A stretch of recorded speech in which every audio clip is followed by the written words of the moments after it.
Hello and welcome to Kut's Crazy Workshop. I know, 2 videos in a very short amount of time. What's going on? I said I was going to talk you through one of my ring builds, so that's what we're going to do today. I'm going to take you in the workshop and we're going to go through each and every step that I use to make this time it's going to be a what did I decide on? Oh yeah, garnet and amethyst glowstone ring. So it's going to have a glow powder underneath it, and then it's going to have some amethyst and some garnets interspersed over the top of it, and then obviously all shaved down.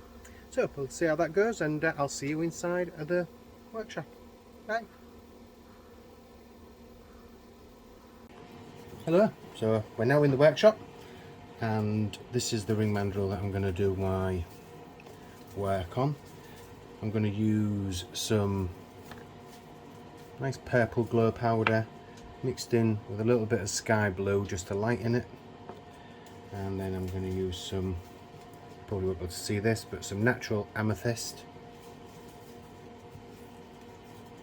and some natural garnet.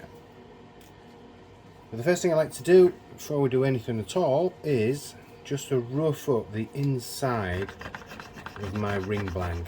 And I just do this just to give it a little bit of a rough surface for the glue to key to, gives it a bit more grip, just makes it a little bit more stronger.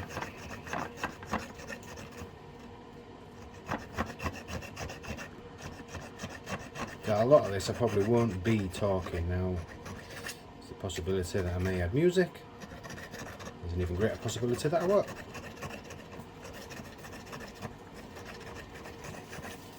Let's just rough that up a little bit, just gives it something to grip onto.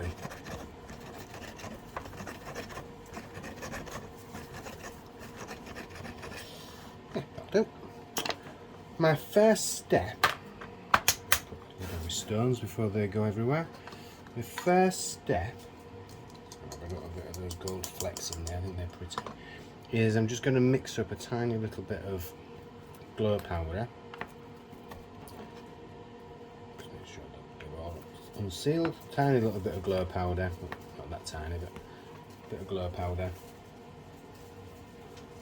which I'm just going to put all the way around the inside of the ring as a base. We'll then use that one to fill in. So I'm just going to mix it up. We've got some little gold flecks as well, which I always like to add because they just have that little bit of sparkle and they react really nicely to UV. So problem is, because of the density differences, it does tend to separate quite a bit when you're tapping it in. I don't think there's quite enough there, but we'll see how we go. Right, so I'm gonna take my super thin super glue.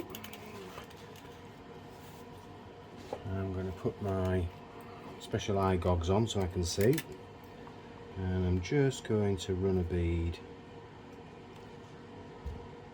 if my nozzle isn't blocked, which I believe it is. There we go. Just going to run a bead of glue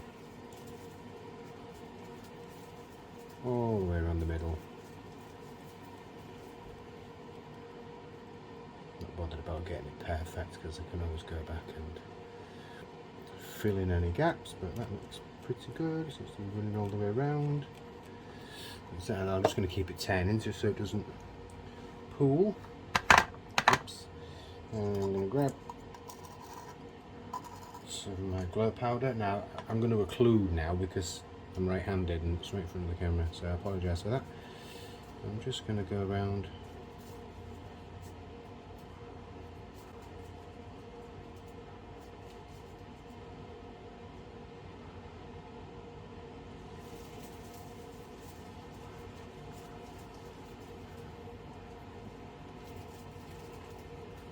give it a nice coating.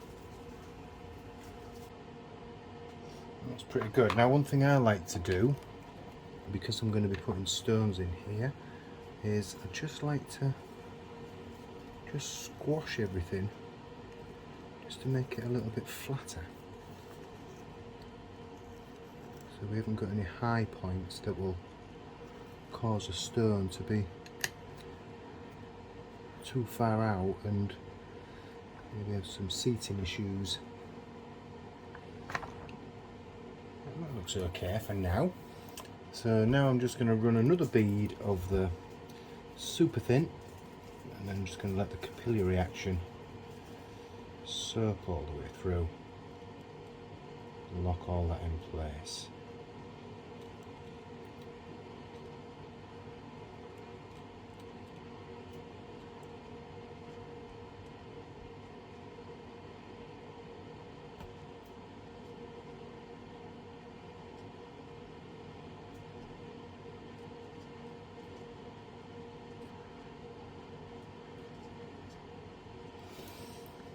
Now I could just give this a bit of a waft with the accelerator, but I'm just going to let it soak all the way through and get a good bond. There's a couple of little spots there. Switch to my non-dominant hand, see if I can just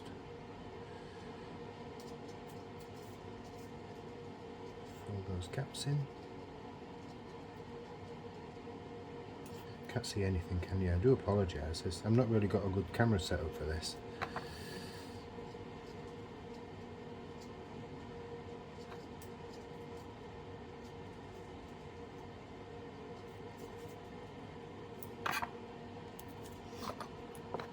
Again, we'll just give that a little bit of a squash down. It's very handy having a file that just fits in.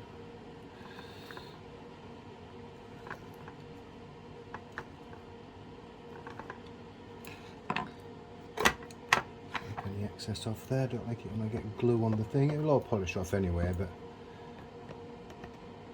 it's pointless me doing this because I know I'm going to get glue on it anyway. But it just bugs me, so.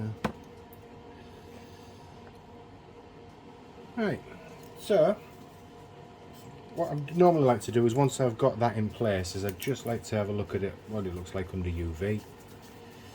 And I'll be honest with you, I'd actually be quite happy just covering this up with a finish and then calling that bad boy done, because it looks really nice. You probably can't see that on the UV. Can you see that now? Yeah, but I'll stick to the plan. Stick to the plan. Right, I'm going to let that cure for a while. I'm not going to hit it with any accelerator. I just want it to cure naturally. So I'll pause and then I'll bring you back in when I get to the next step. Right, see you soon. Bye bye.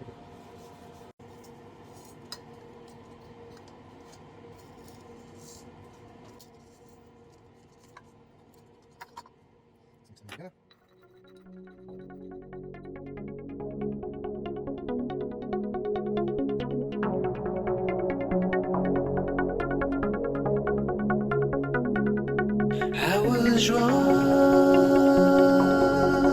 to think that these words would go a long way to settle this. We've a long way to go to put it all behind us and begin to believe again.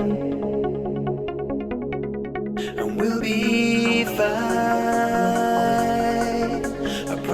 That I listen this time. If you promise that you listen this time, I promise you I'll listen this time.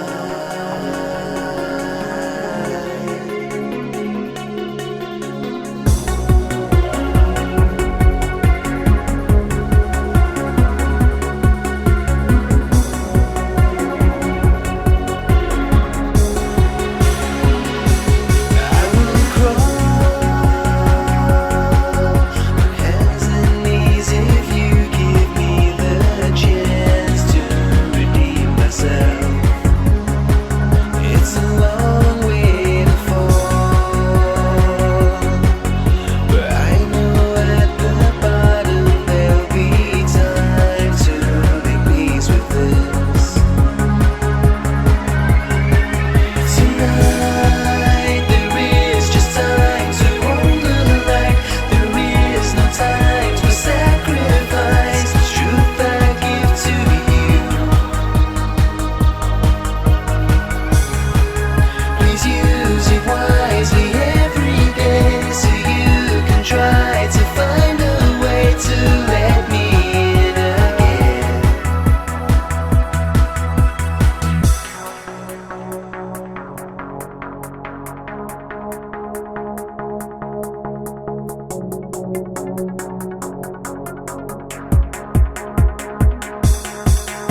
to let me in again.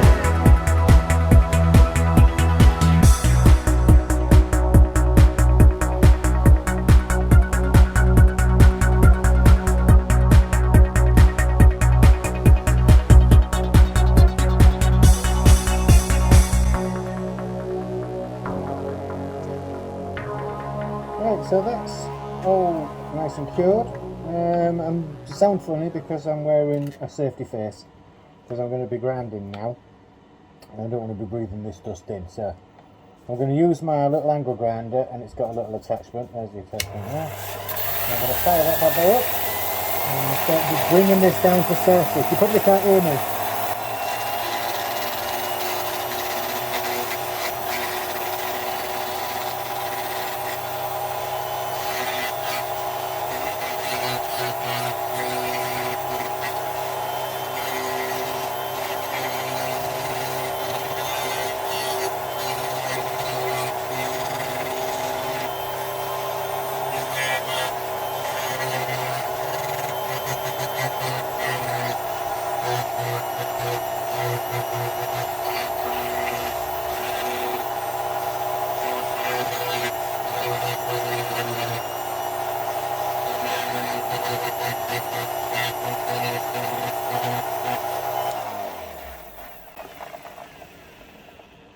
Right, we've got a super high, a super high peak, which might be an amethyst.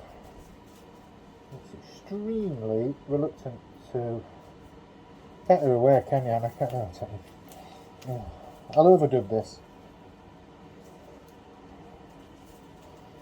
Right.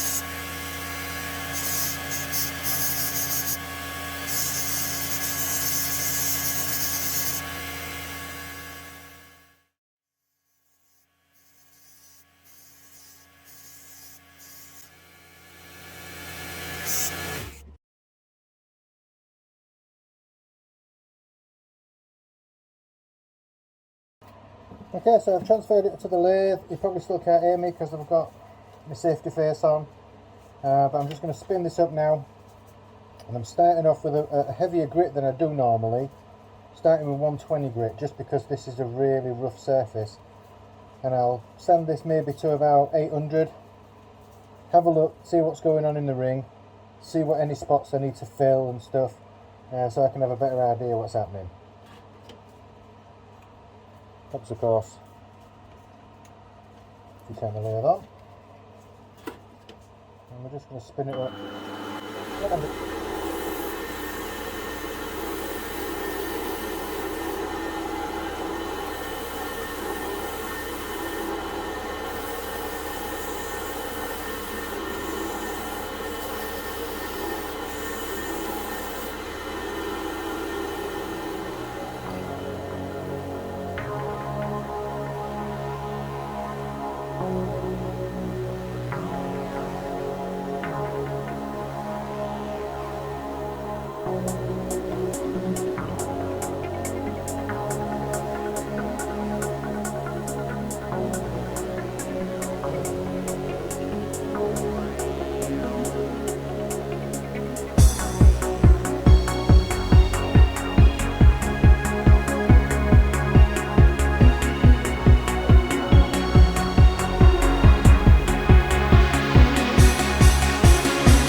Have a little look at that.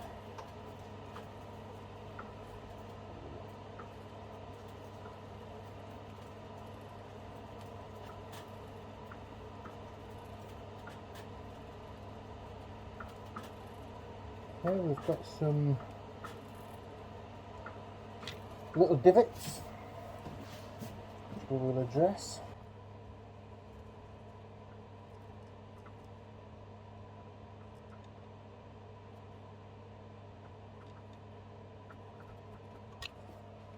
Right,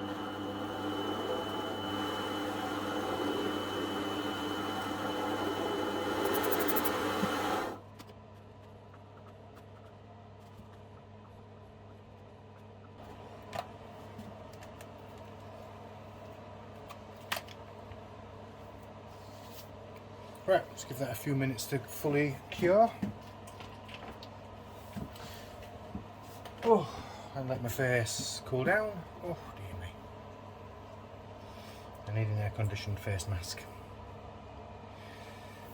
Then we'll take that down with my normal routine of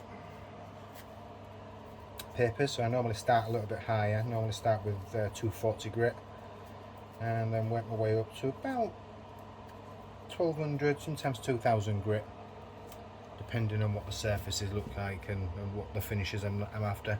The main part of the polishing gets done on the polishing wheel, so we will wait for that to go fully hard. Not even a smutty joke there, just professionalism at play. Right, see you in a minute.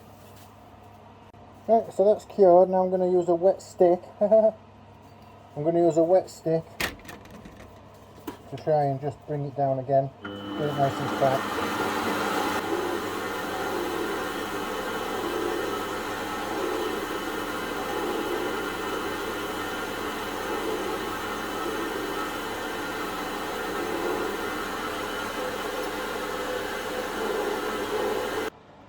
So there's my papers that I'm going to be using.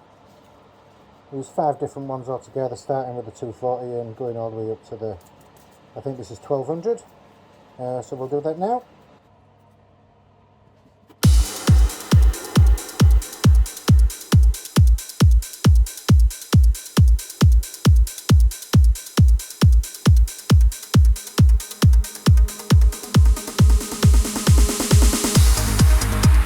I can't be more than I already am. I'm free.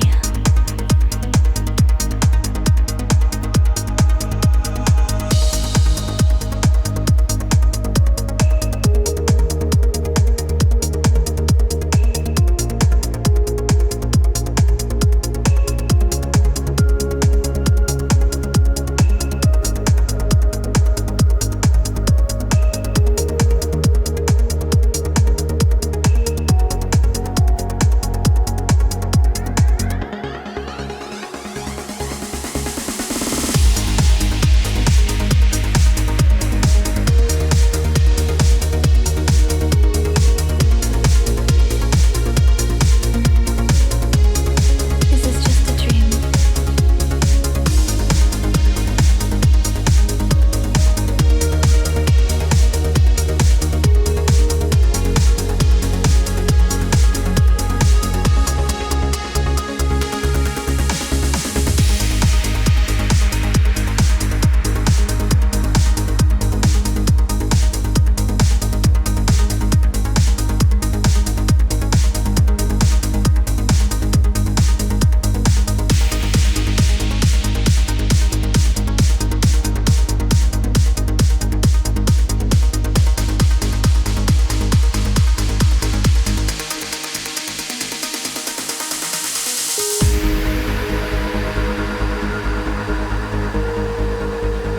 Do you know why I'm here?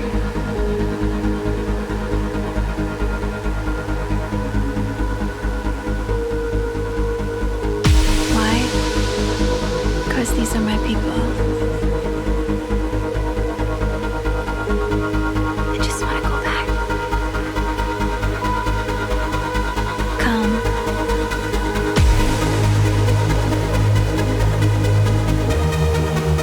Don't stop.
Oh, right, I'm going to take it over to the buffing wheel now, and I'll see you over there.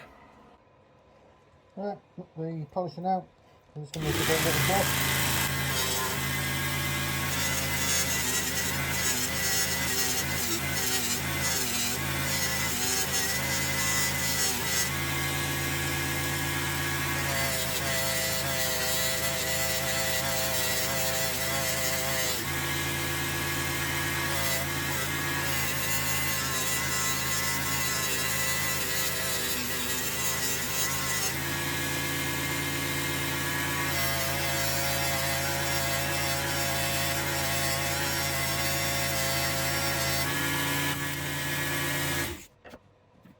Right, polishing done, and this is what it looks like. So I'll just blast a bit of UV on it.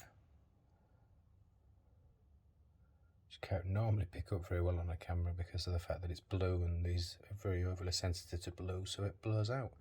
But you can just see there it's got a couple of little bright stars, and then can't really zoom in, and then it glows quite nicely. Turn this around without it falling over.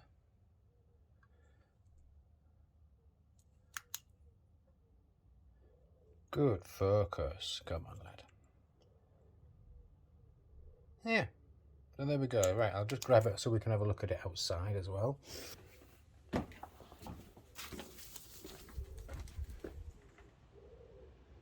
Focus. Yeah. Amethyst and Garnet.